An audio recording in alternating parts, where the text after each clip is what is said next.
continue à donner la parole à des auteurs, à mettre en avant des livres, mais cette fois on ne parle pas d'un livre à proprement parler économique. On va s'intéresser à un livre signé par le docteur Jean-Jacques Herbstein, Je ne pouvais pas les laisser mourir, qui fait évidemment référence à cette terrible crise sanitaire du Covid-19. Samuel Géant-Tarin est avec nous en direct. Bonjour Samuel Géant, vous avez préfacé ce livre du docteur Herbstein. C'est un pamphlet, disons-le, sur cette situation dramatique et sur ce médecin qui a voulu sauver des vies au cours de cette crise. Expliquez-nous pourquoi avoir accepté, choisi de signer cette préface. Bonjour Clotilde. Eh bien, écoutez, c'était une évidence. C'était une évidence puisque j'étais moi-même partie prenante dans ce que j'ai observé, pour moi, une guerre de l'information, clairement, qui est devenue cruellement binaire pendant tout ce confinement. Vous aviez d'un côté, clairement, on avait un parti pris médical qui était ouais, pour le coup, j'ai envie de reprendre le titre de Jean-Jacques Herbstein, consistait à laisser mourir les gens ou les récupérer aux urgences en détresse respiratoire, ce qui est assez aberrant, en tout cas ce que pas mal de gens ont trouvé aberrant, mais ça s'est manifesté essentiellement sur les réseaux sociaux. Alors évidemment, ça faisait aussi sujet à controverse au niveau des grands médias et la télévision.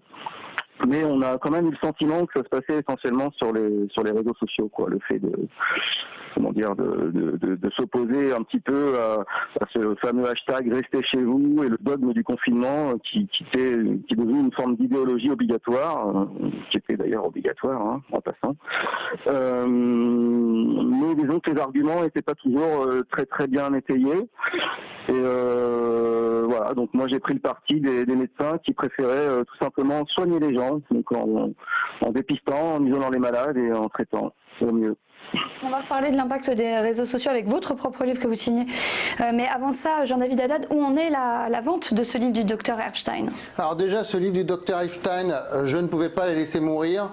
Moi, je dirais que je ne pouvais pas laisser passer cette crise sans que quelqu'un puisse crier, sans que quelqu'un puisse s'exprimer, faire un vrai cri, un généraliste qui était sur le terrain, qui a voulu soigner et qui n'a pas appliqué les consignes officielles et qui prend des risques en écrivant ce livre. Je ne pouvais pas laisser passer ça. Le livre est en vente actuellement sur notre site JDH Éditions, mais il est en pré-vente seulement parce qu'il n'est pas encore officiellement sorti.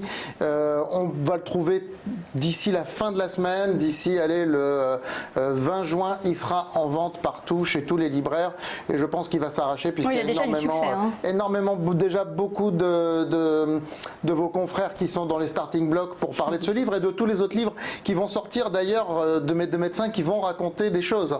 L'omerta médicale va être levée, d'ailleurs ce livre contribue à lever l'omerta médicale.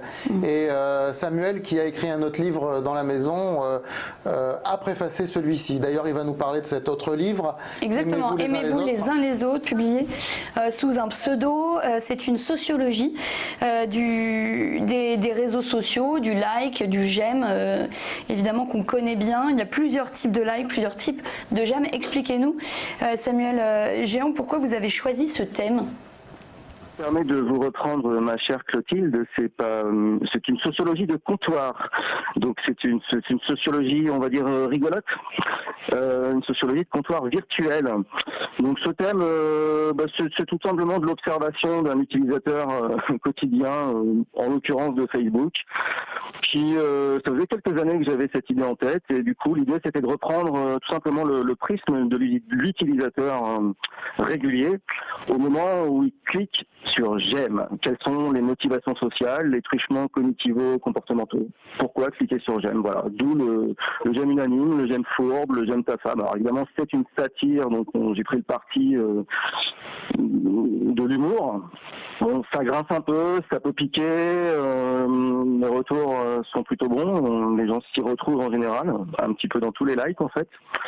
Bon, l'idée c'était aussi d'ouvrir sur quelque chose d'un peu plus profond entre guillemets, à peu près au niveau des 2/3 du bouquin, et donc d'insuffler une réflexion sans prétention sur l'impact des réseaux sociaux sur le monde en général. Cet impact des réseaux sociaux, en particulier pendant le confinement. On a passé plus de temps devant notre écran, plus de temps à échanger et ça a eu un rôle dans les informations aussi dont les Français s'abreuvaient. Alors c'était hallucinant. Moi je suis toujours sous le coup de la sidération.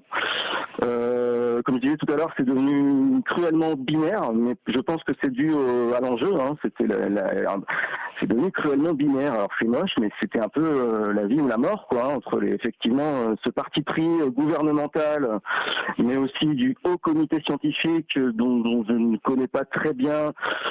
Les compétences du coup sont un petit peu douteuses, quoi. Il y a quand même un article de Mediapart du 31 mars qui parle des conflits d'intérêts avérés, donc c'est pas moi qui l'invente. C'est particulier, quoi, ce parti pris de rester chez vous, ne rien faire, ne pas accueillir les gens. Il y avait les moyens de dépister.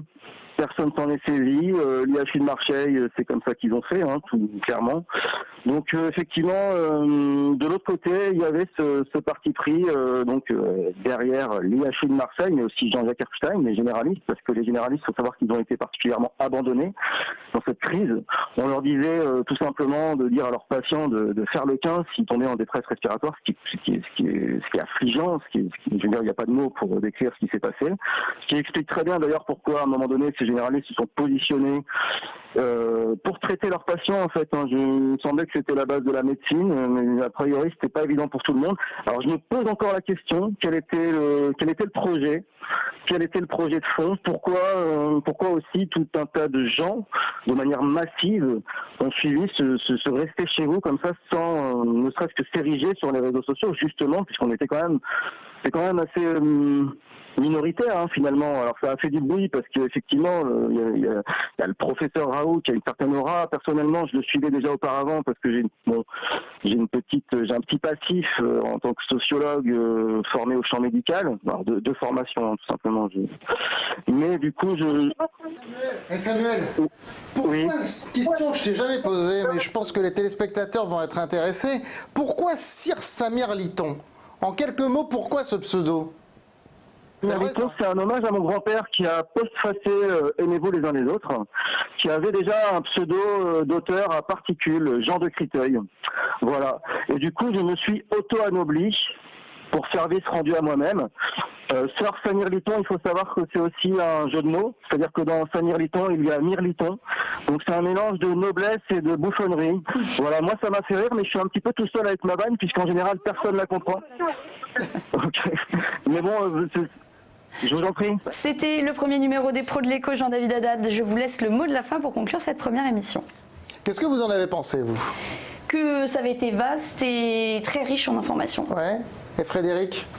Moi, j'ai trouvé votre analyse macroéconomique passionnante et je partage largement vos constats. Ouais, bah, moi aussi, je partage tout ce qui a été dit. Bah, j'espère que ça a amené en tout cas un éclairage un peu différent de ce qu'on entend dans les médias traditionnels à vos téléspectateurs, que je salue au passage.